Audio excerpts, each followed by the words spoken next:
내 하나님 여호와께서 내게 주시는 각성에 내 지파를 따라 재판장들과 지도자들을 둘 것이요 그들은 공의로 백성을 재판할 것이니라. 너는 재판을 굽게 하지 말며 사람을 외모로 보지 말며 또 뇌물을 받지 말라. 뇌물은 지혜자의 눈을 어둡게 하고 의인의 말을 굳게 하느니라.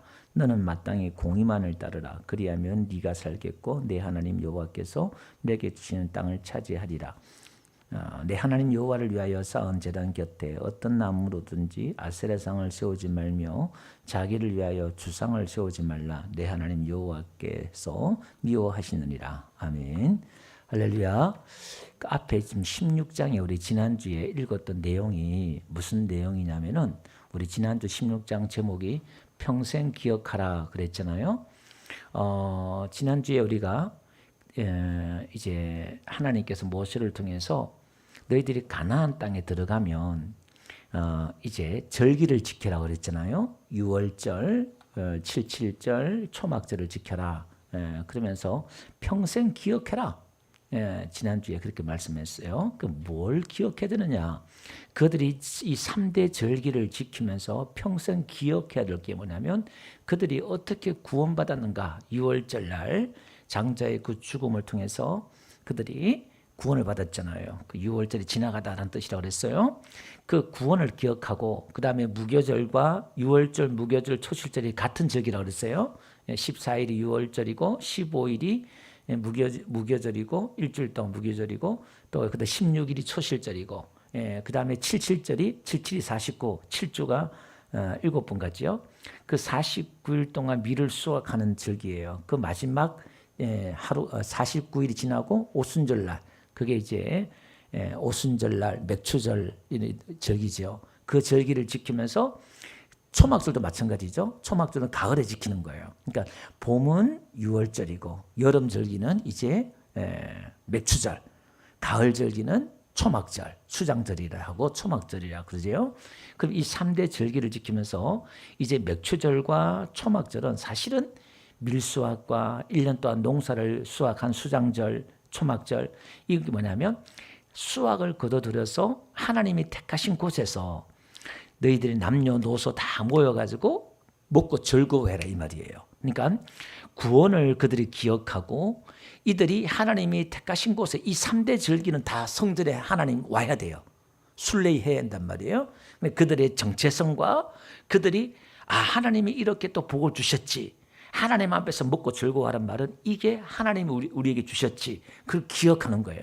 하나님으로부터 우리가 복을 받았고 올 한 해도 하나님 우리에게 복을 주셔서 이렇게 우리가 먹고 즐거워한다는 거예요. 그래서 신앙은 하나님의 정의와 공의를 하나님의 가나안 땅에 들어가서 하나님의 나라를 세우려고 하는데 종교적으로는 3대 절기를 지키면서 하나님을 잊지 않고 평생 하나님의 그 구원의 하나님을 기억하고 복을 주신 하나님을 기억하고 함께 그것도 어떻게 즐거워하고 지키는 거예요. 그럼 이 3대 절기에는 어떻게 나오냐면 절대 빈손으로 나오지 말라 그랬잖아요. 자원에서 예물을 드리고 빈손으로 나오지 말고 복을 주신 복을 따라서 드려라. 그렇게 말했단 말이에요. 내가 주신 그 복을 따라서 드려라. 그러니까 하나님을 우리가 물질로도 하나님이 주셨습니다. 물질로도 우리가 하나님 앞에 감사하고 그렇게 온 마음 전인격적으로 하나님을 고백하는 거예요.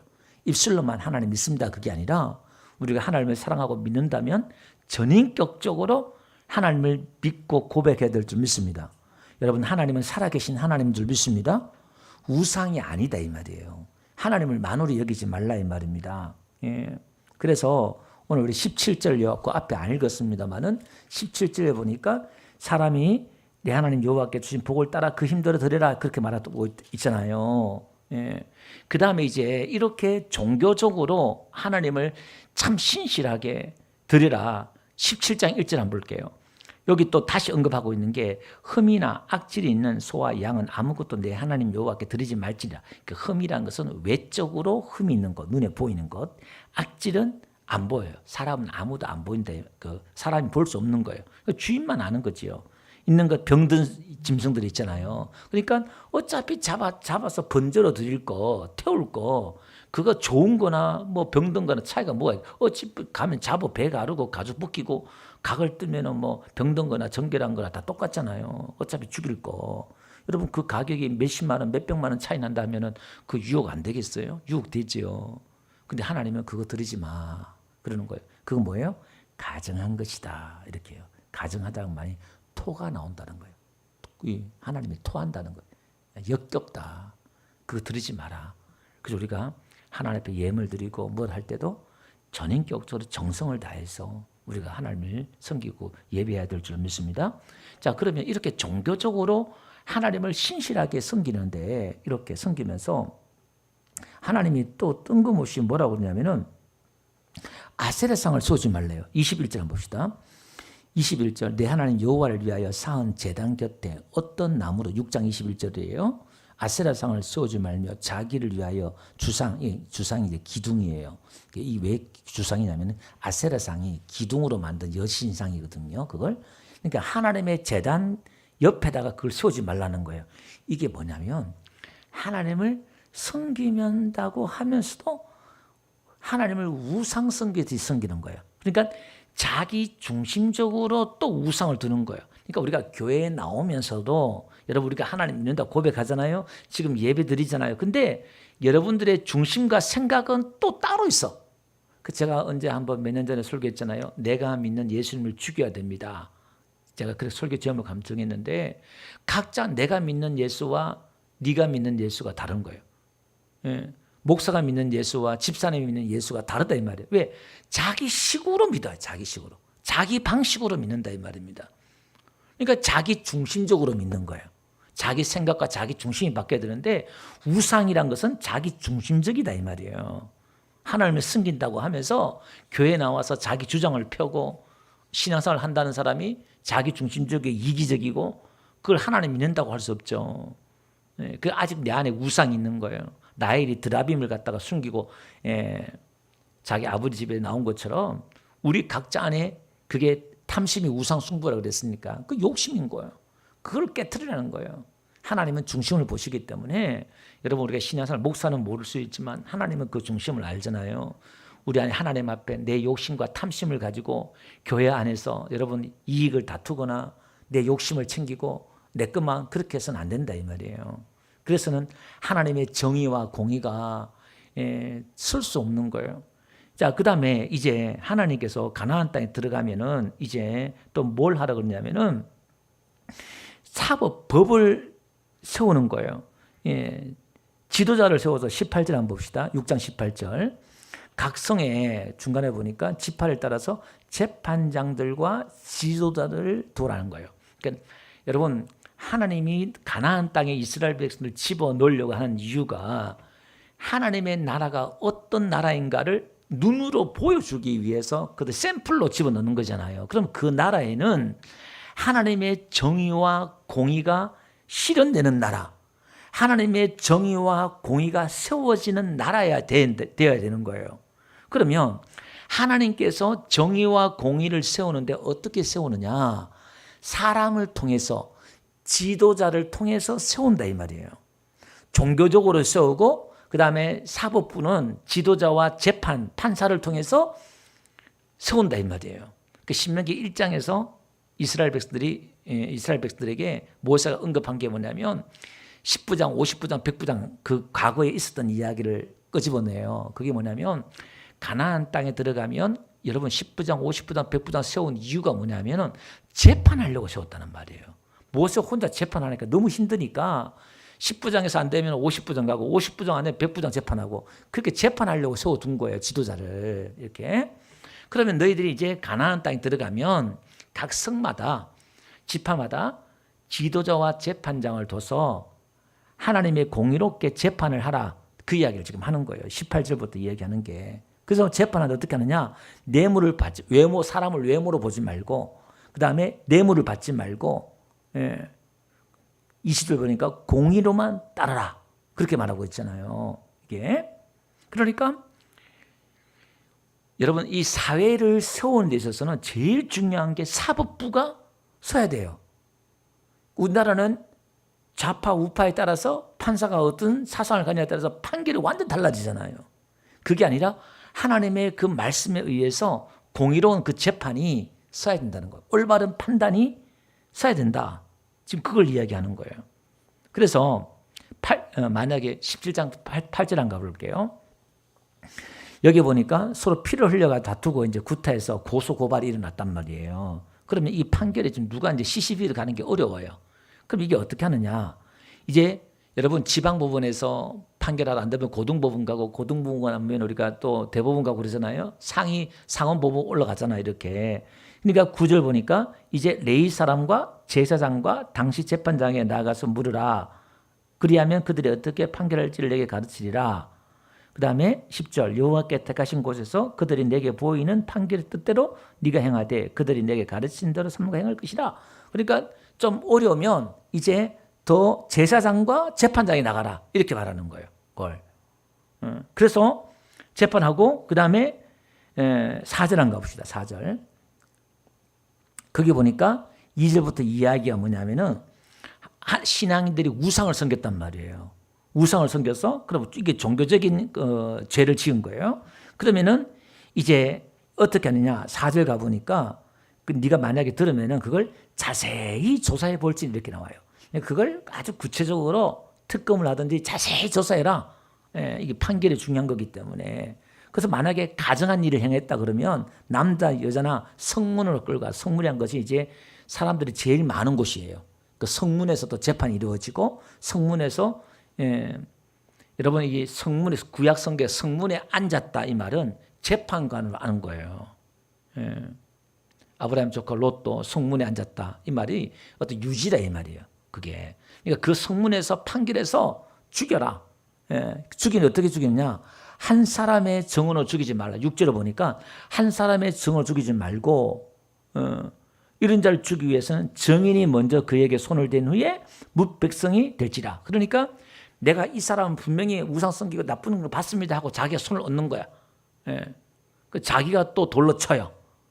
그러면 그 나머지가 다른 사람들 막 돌로 쳐 죽인단 말이에요. 이제 이게 요즘 시대는 맞지 않는 거죠.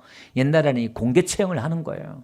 이런 지금 중동이나 지금 북한이나 이런 데서 볼 수 있는 상황인데 고대에는 이게 있었단 말이에요. 그러니까 그게 이제 공개적으로 이렇게 하는 것은 그 공동체에게 하나님이 하나의 경고예요. 아, 이건 이렇게 해서 안 되겠다. 강한 어떤 그런 거죠, 이게.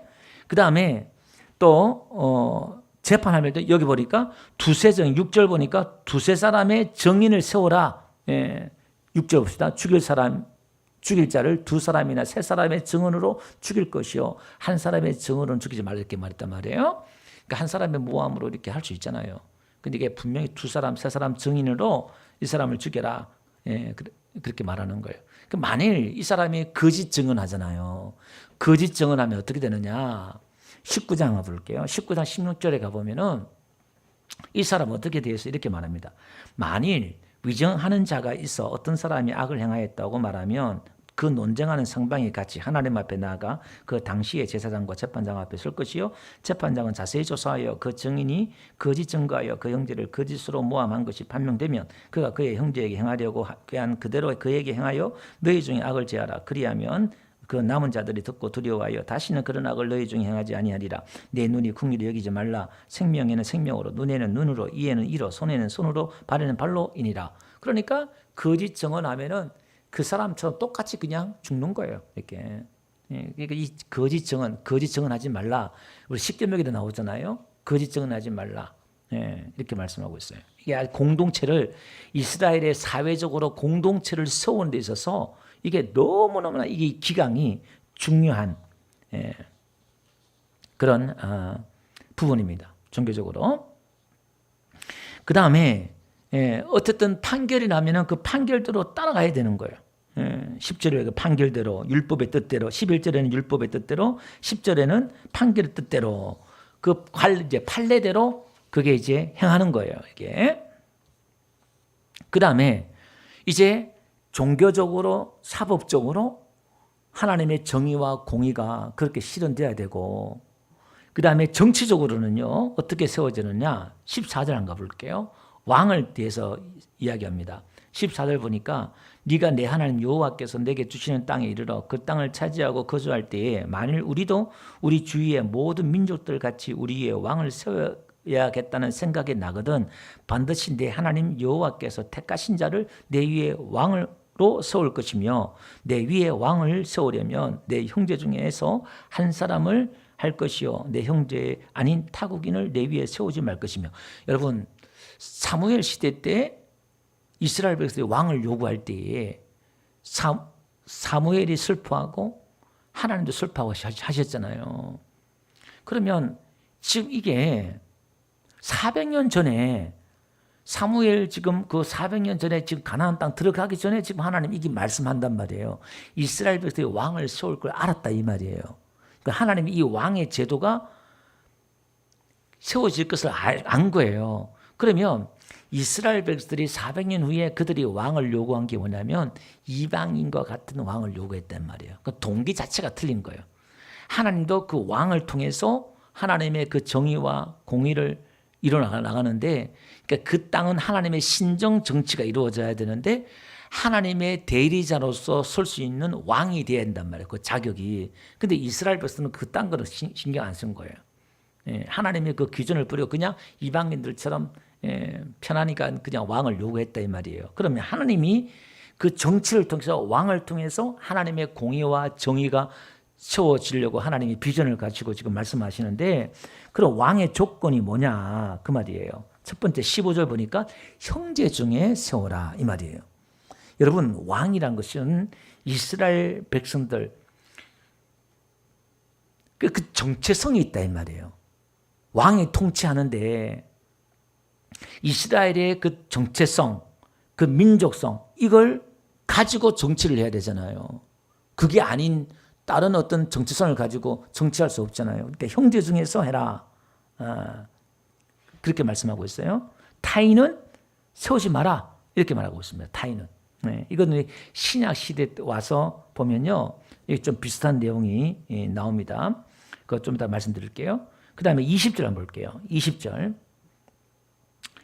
가보니까 그리하면 그 마음이 그의 형제 위에 교만하지 아니하고 이게 뭐냐면 왕이 이제 되면 교만할 수밖에 없잖아요.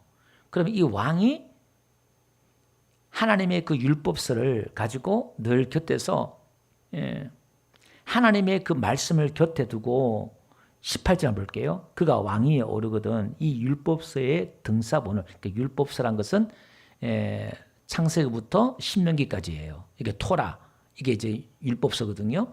이걸 등사본을 위해서 이걸 이제 기록한 것을 평생에 19절 보니까 평생에 자기 옆에 두고 우리식으로 말하면 이제 성경을 옆에 두는 거예요.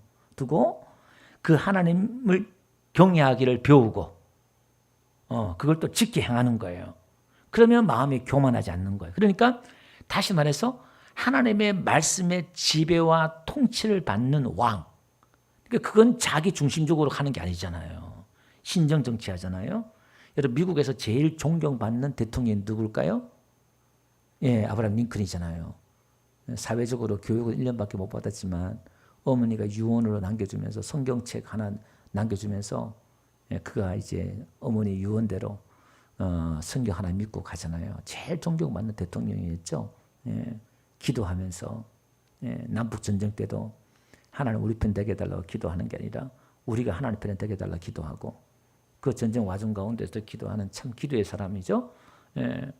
여러분 우리가 이 왕이라는 것은 하나님의 그 말씀의 기준에서 말씀을 늘 가까이 하는 사람. 그러니까 우리도 마찬가지죠. 우리가 교만하지 않을 수 있는 비결이 뭐냐면 늘 예배를 가까이 하고 하나님 말씀을 듣고 읽고 그걸 지켜 행할 때에 나에게 주인이 있고 나에게 왕이 따로 있다. 내가 왕이고 내가 주인이 아니라 사람이 교만하지 아니할 수 있는 거예요. 나보다 높은 사람이 있다는 걸 늘 인식할 때에 사람은 교만하지 않잖아요. 그 여러분 성내고 화내고 욕하는 게 왜 그러냐면은 그게 욕을 하고 욕이 가까워 욕이 나온다는 것은 사람이 교만하다는 거예요. 잠언서 보니까. 여러분 어른이 집에 있는데 욕하고 소리 지르고 막 그럽니까? 안 그러잖아요. 그러니까 내가 어른이고 내가 제일 가장이니까 욕하고 화내고 막 그런단 말이에요. 혈기 부리고. 그게 교만한 거예요. 그러니까 우리는 늘 주인을 모시고 사는 자로서 겸손해야 될 줄 믿습니다. 예, 이게 겸손한 왕이, 이 겸손한 사람 왕이 된다 그 말이에요. 그 다음에 왕이 되면은 또 뭐 해야 되느냐? 16절 보니까 애굽으로 말을 얻으러 가지 말라는 거예요. 다시 말해서 그것은 하나님만 의지하라 이 말이에요. 여러분 전쟁하려고 하면 말이 있어야 되잖아요. 지금 이게 좀 말이 좀 안 되는 것 같아요. 그러니까 기도하고 하나님을 믿음으로 전쟁하는 거예요. 여기서 또 우리는 뭐 아무것도 안 하고 그냥 기도만 하고 그건 아니잖아요. 나가 싸우긴 싸워요. 근데 믿음으로 그게 이스라엘 역사를 보면 구약을 보면은 그들이 숫자가요 많아서 이긴 게 아니라 기드온 300명 용사처럼 숫자가 적지만은 믿음으로 나갈 때에 하나님이 승리하게 하신 줄 믿습니다. 그러니까 어떤 방법이든 여러분 히스기야가 기도할 때 천사 하나가 내려와 가지고 18만이 넘는 적군들을 그냥 하루 종일 다 죽이잖아요.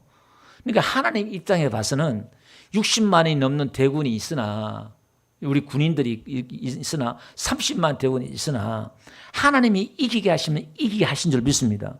그 중동 우리 6.1 전쟁 그러잖아요. 67년도에 1억이 넘는 그 중동 나라와 이스라엘에게 싸우는데 어떻게 일주일 만에 이기냐 이 말이에요. 미스터리. 하나님이 이기게 하시면 이긴 줄 믿습니다. 이게 그러니까 왕은 하나님만 의지하는 왕이 되어야 된다. 그 말이죠. 그 다음에 17절 보니까 아내를 두지 말란 말이에요. 왜? 마음을 빼앗기지 말라 이 말이에요. 오늘 여러분 우리가 하나님을 믿는 데 있어서 저와 여러분의 마음을 빼앗는 게 있으면 안 된다는 거예요. 예. 그 하나님의 정의와 공의가 세워지지 않는다 이 말이에요. 하나님만을 사랑하는 것들이 있어야 된단 말이에요. 은금을 또 많이 두지 말래요. 여러분 사람의 마음을 미워하고 빼앗는 게 뭘까요? 여자와 은금과 이런 것들이잖아요. 예. 여자들은 뭐가 있을까요? 보석이 있나? 뭐가 있을까? 예. 예. 명품이고 뭐 좋은 거 그죠? 뭐 그런 것일 수도 있는데 우리의 마음을 빼앗는 것들을 우리의 마음을 지킬 수 있는 것들 그죠? 내 안에 우리 가정에 하나님의 정의와 공의가 내 안에 먼저 이루어져야 되는데 하나님만 사랑하는 사람들 예. 하나님의 다스리는 마음 하나님의 다스리는 그 지역이 돼야 될 줄로 믿습니다. 예. 그래서 또 그 다음에 18절 19절 보니까 성경을 늘 옆에 두고 그러니까 말씀을 늘 경청하고 순종하는 사람들이야 이 말이에요. 그러니까 지금 여러분 이 신명기가 법전이에요. 법전. 이게 너무 구약에 있어서 이 신명기 오늘 본문의 이 말씀들이 너무너무 중요한 거예요. 이스라엘 두고 성경 전체적으로 봐서도 이게 하나의 기준이에요. 예. 역대한 가볼게요. 오늘 똑같은 이야기가 나와요. 역대하 19장 4절 한 가볼게요. 예, 제가 읽어드릴게요. 여호사밧이 예루살렘에 살더니 다시 나가서 브엘세바에서부터 에브라임산까지 민간에 두다니며 그들의 조상의 하나님 여호와께로 돌아오게 하고 또 유다 온 나라의 견고한 성읍에 재판관을 세우되 이제 그들이 신앙이 회개하고 부흥이 일어날 때 하는 일들이에요. 재판관을 세우되 성읍마다 있게 하고 재판관들에게 이르되 너희가 재판하는 것이 사람을 위하여 할 것인지 여호와를 위해 할 것인지를 잘 살피라. 너희가 재판할 때 여호와께서 너희와 함께 하심이라. 그러니까 정의와 공의가 무너졌다가 그걸 다시 세우는 그 과정을 지금 보는 거예요. 그런즉 너희는 여호와를 두려워하는 마음으로 삼가 행하라. 우리의 하나님 여호와께서 불의함도 없으시고 치우침도 없으시고 뇌물도 받는 일도 없으시니라. 하나님이 그런 성품이 그러니까 하나님의 그 성품이 정치, 경제, 사회, 문화 다 그게 흘러와야 된단 말이에요. 그게 누구냐? 지도자를 통해서 세우신다 이 말이에요. 그러니까 지금 오늘 신명기 했던 이야기가 이스라엘 역사 가운데 계속 이게 회복이 되고 이게 무너지면 이걸 다시 세우는 그걸 이야기하는 거예요. 8절 여호사밧이 또 예루살렘에서 레위 사람과 제사장들과 이스라엘 족장들 중에서 사람을 세워 여호와께 속한 일과 예루살렘 주민의 모든 송사를 재판하게 하고 그들에게 명령하여 이르되 너희 일은 진실과 성심을 다하여 여호와를 경외하라. 어떤 성읍에 사는 너희 형제가 혹 피를 흘림으로 혹 율법이나 계명이나 율례나 규례로 말미암아 너희에게 와서 송사하거든 어떤 송사든지 그들에게 경고하여 여호와께 죄를 범하지 않게 하여 너희와 너희 형제에게 진노하심이 임하지 말게 하라. 너희가 이렇게 행하면 죄가 없으리라. 자, 그러니까 여러분 오늘 우리가 우리 사회를 한번 보세요. 오늘 우리 성도들이 정신을 바짝 차려야 돼요. 그러니까 정치인들도 뇌물 받고 돈 받은 이 정치인들을 세우면 안 된다 이 말이에요. 예. 이은주 국회의원인가요? 즉 국회 국민의힘에 있다가 더불어민주당 다시 간 그 정치인이 있어요. 제가 그 뭐 좋아하는 건 아니에요. 근데 부산에서 한번 선거 나왔다가 이분이 막 울분을 토하면서 하는 게 뭐냐면은 이렇게 정치란 거 돈 없이 할 수 없잖아요. 여기저기 청탁을 다 이렇게 받으니까 당선되고는 그 사람도 보호는 안 할 수 없잖아요. 그러니까 막 울분을 토하더라고 그분이 이제 떨어지면서 이제 그 기자회견을 보니까 그러니까 이 정치란 판이 그런 거예요 사실은요. 그런 유혹 속에서. 근데 우리는 어쨌든 정치적으로 뉴스를 통해서 누가 정치를 돈 받았다 뭐 받았다 하잖아요. 안 뽑아야 돼요. 그 사람이 바른 정의와 공의를 행할 수 있느냐? 못해요. 다 똑같이 그놈이 그놈인데 다 뭐 어쩔 수 없죠. 그냥 드러난 거에 대해서는 우리가 안 해야 된다 이 말이에요. 여러분 지금 사법부에서 재판에서 뭐 정치인이 뭐 잘못했다. 트럼프도 뭐 또 누구도 재판이 떨어졌잖아요. 근데 그걸 그런 어떤 재판이 떨어졌음에도 불구하고 팬덤 정치라 그러잖아요. 자기 어떤 이익을 그게 우상이에요. 주상을 세우는 거야. 아니 그거야 뭐 다 그렇지 뭐 하고 또 그냥 또 추종을 해요. 그래서는 안 된다는 거예요. 이 나라 사회가 그 도덕의 기준이 윤리의 기준이 다 떨어질 수밖에 없잖아요. 그 사람이 진짜 회개했다면 우리가 또 뭐 할 수 있겠죠. 자기가 사과하고 공개적으로 뭐 시인하고 그러면 또 할 수 있겠죠. 그런데 그렇게 드러났는데도 불구하고 안 했다고 그러고 부인하려고 그러고 그러면 우리가 어떻게 해야 되냐 이 말이에요. 그러니까 우리 성도들이 그런 부분을 정신을 차리고 여러분들 투표하거나 또 뭐 할 때 잘 그냥 가야 된다 이 말이에요. 그러니까 오늘 우리 크리스찬들이 보이지 않는 가운데 그런 영향력들을 우리가 그렇게 끼쳐야 되는 거예요. 그럼 오늘 우리에게 적용을 시키면 오늘 저와 여러분들은 어떻게 하나님의 정의와 공의를 우리가 할 수 있는 부분이 뭐가 있을까? 보면 베드로전서 한번 볼게요. 2장 19절. 예수님이 이렇게 살았다는 거예요. 부당하게 고난을 받아도 하나님을 생각함으로 슬픔을 찾으면 이는 아름다우나 죄가 있어 매를 맞고 참으면 무슨 칭찬이 있으리요. 그러나 선을 행함으로 고난을 받고 참으면 이는 하나님 앞에 아름다우니라.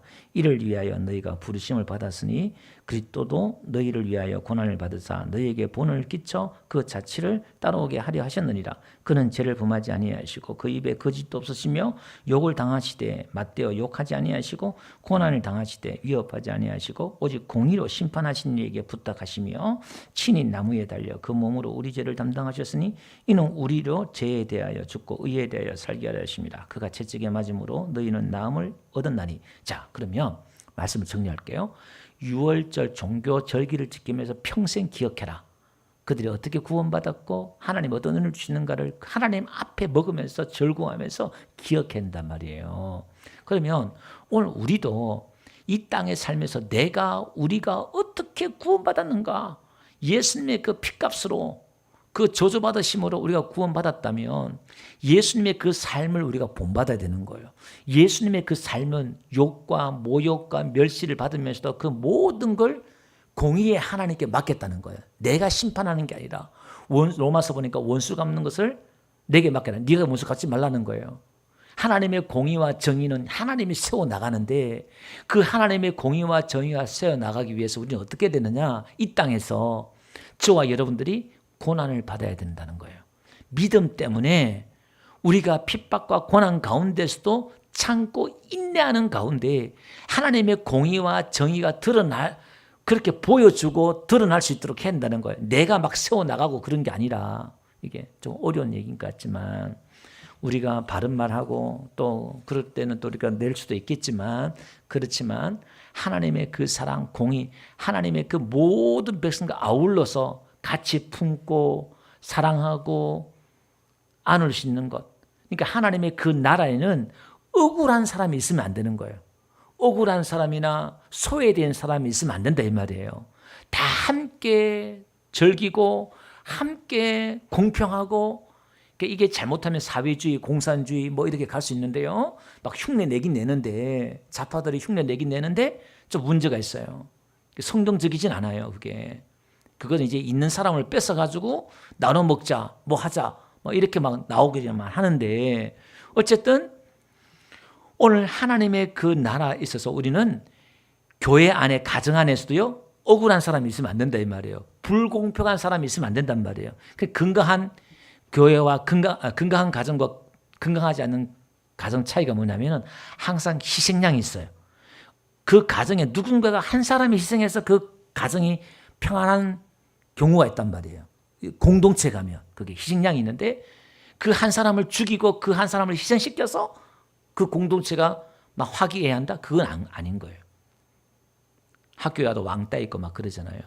그러니까 똑같이 공의롭게 평등하게 우리 교회가 그래야 되고 우리 가정이 그래야 되고 할렐루야. 그러니까 우리 지역에서도 소외받은 사람들이나 또 이런 사람이 있으면 교회에 가서 찾아서 위로해주고 돌봐주고 우리 교회의 책임이에요. 그것도 우리 성에 있으면은 오늘도 그런 교회가 우리 교회만 이게 아니라 우리가 좀 넓게 우리 교회 때문에 우리 나국과 북면이 혜택을 보고 이익을 보고 우리가 이익을 보면 안 돼요. 우리 교회가 이익 보려면 안 된단 말이에요. 우리 교회가 손해봐야 돼요. 이 마을에 있으면서 우리가 더 희생하고 그렇게 해야지. 그걸 손해 안 보려고 그러면 되겠어요? 어떻게 하나님의 정의와 공의가 그 하나님의 성품을 저들이 이방인들이 보겠어요. 그러니까 우리가 오늘 우리가 막중한 사명이 저와 여러분들에게 있어요. 여러분이 직장에서도 이걸 실현해야 돼요. 그래서 빛 가운데 행하라, 성령 따라 행하라, 빛의 자녀처럼 행하라. 막 이런 모든 말씀들이 결국은 하나님의 그 성품을 여러분의 직장과 학교나 여러분 이웃들에게 그걸 나타내야 돼요. 그러니까 우리가 지금 그 나라와 그 일을 구하라 우리 교회 표가 그거잖아요. 한 달 동안 1월 달에 설교했던 내용이 그 내용이에요. 그 내용. 그런 가정을 만들어야 되고 여러분 자식들도요. 첫째, 둘째, 셋째가 있으면 공평해야 돼요. 불공평하면 안 되고. 그러니까 여러분 마을에도 그런 어떤 마을로 만들어 가야 돼요. 여러분들 때문에 그런 마을이 만들어지고 그렇게 된다 그러면 하나님이 기뻐할 줄로 믿습니다. 예, 찬송가 243장. 예.